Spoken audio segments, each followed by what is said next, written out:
Welcome to Jas simple cooking. இன்றைக்கி நாம் கேழ்வரகு வட்டையப்பம் எப்படி செய்கிறதுன்னு பார்க்கலாம். இது பண்ணுறதுக்காக நான் இங்கே ஒரு கப் அளவுக்கு கேழ்வரகு எடுத்திருக்கேன். இது 200 கிராம் இருக்குது. இப்போ இது ஒரு பவுலுக்கு மாற்றிடலாம். அதுக்கப்புறமா இப்போ இதில் 1 கப் அளவுக்கு பச்சரிசி சேர்த்துக்கோங்க. இது 200 கிராம் இருக்குது. இப்போ இது நம்ம தண்ணி சேர்த்து நல்லா அலசி எடுத்துடலாம். 3லேருந்து 4 தடவை நல்லா அலசி எடுத்துக்கோங்க.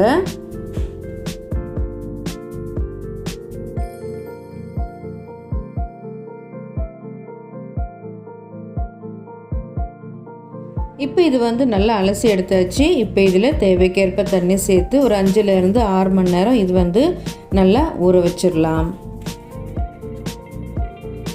இப்போ 6 மணி நேரம் போல் ஆயிருக்கு. ஓப்பன் பண்ணி பார்த்துடலாம். இப்போது கேழ்வரகும் அரிசியும் நல்லா ஊறி வந்திருக்கு. இப்போது இதில் உள்ள தண்ணியை வடிகட்டிடலாம். பாருங்கள், நான் வடிகட்டி வச்சுட்டேன். இப்போ இதில் 1 கப் அளவுக்கு துருவின தேங்காய் சேர்த்துக்கோங்க.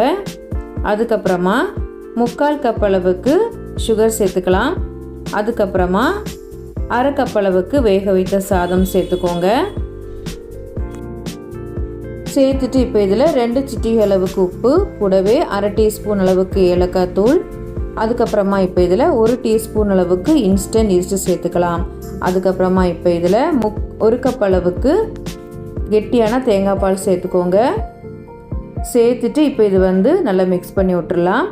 நான் இதில் துருவன தேங்காய், அதுக்கப்புறமா தேங்காய் பால் எடுக்கிறதுக்காக ஒரு மீடியம் சைஸ் தேங்காவை நான் எடுத்திருந்தேன்.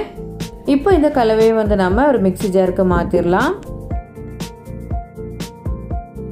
இப்போ எல்லாம் நான் மிக்ஸி ஜாருக்கு மாற்றிட்டேன். இப்போ இது நான் நைஸாக அரைச்சி எடுத்துடலாம். பாருங்கள், நான் அரைச்சி எடுத்துட்டேன்.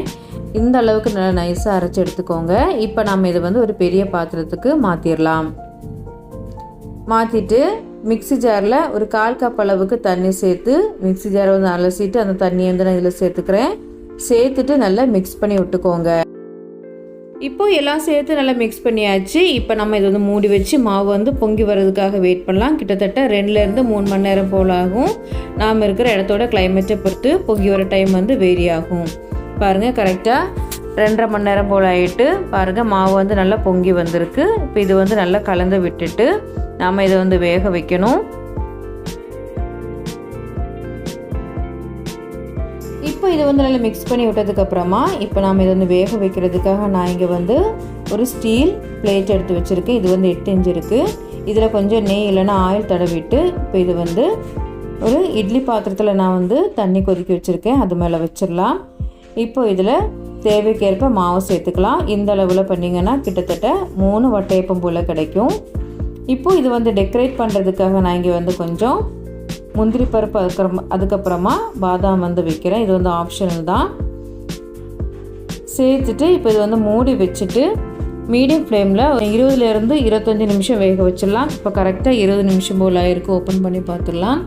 பாருங்கள், இந்த குச்சி க்ளீனாக வந்திருக்கு. இது நல்லா வெந்துட்டு இப்போ நாம் இதை வெளியே எடுத்து வச்சுட்டு கொஞ்சம் ஆறுனதும் நாம் இது பீஸ் போட்டுடலாம்.